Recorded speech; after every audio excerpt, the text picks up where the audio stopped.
Bonjour, je suis Jeanne, je suis formatrice en méthode de travail. Je vous propose des astuces pour mieux réussir nos études. La première astuce est apprendre au collège et au lycée avec la pâte à modeler. Nous avons 5 sens avec lesquels nous apprenons. Nous apprenons avec la vue, l'audition, le toucher, l'odorat et le goût. Au collège et au lycée, vous utilisez principalement la vue et l'audition, et accessoirement le toucher. La vue et l'audition. Quand vous êtes en classe, vous écoutez votre professeur, vous le regardez, et vous regardez également la leçon écrite dans le cours, également les images. Le toucher est très peu utilisé à l'école, au collège et au lycée.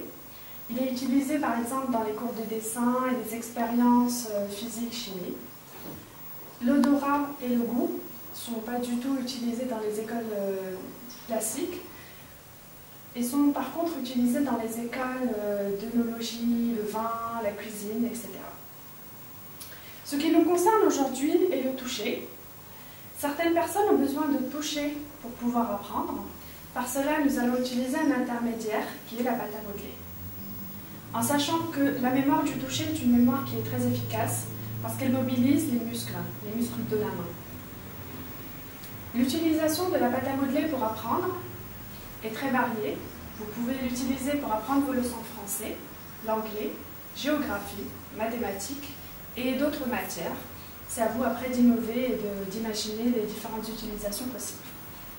Alors, si on voit l'utilisation possible de la pâte à modeler pour apprendre, on va commencer par le français. Si on désire apprendre un mot difficile à écrire, dont l'orthographe est un peu difficile, on peut utiliser la pâte à modeler. Là, par exemple, nous avons parallélipède. Comme vous le remarquez, on a mis les deux L de parallélipède en rouge, exprès pour pouvoir s'en souvenir. Vous avez également une utilisation en anglais. Pour apprendre un mot en anglais, vous pouvez mettre l'image du mot et le mot écrit en anglais.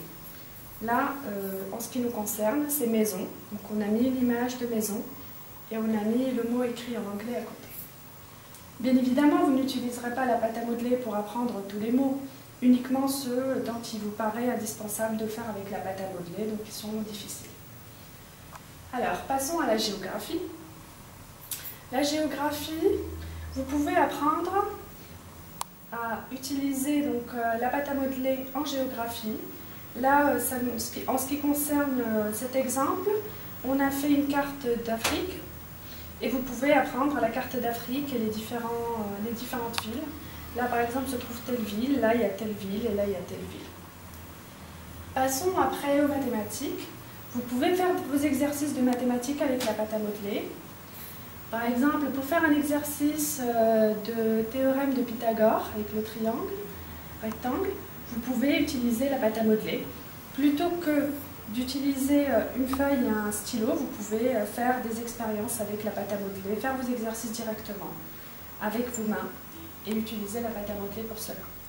Vous pouvez faire la même chose pour les théorèmes de Thalès ou tout autre exercice de mathématiques qui nécessite de la géométrie. Bien évidemment, vous n'utiliserez pas la pâte à modeler à l'école, au collège ou au lycée, parce que c'est mal vu. Pourtant, vous l'utiliserez à la maison parce que c'est une mémoire des muscles qui est très importante et qui est très intéressante.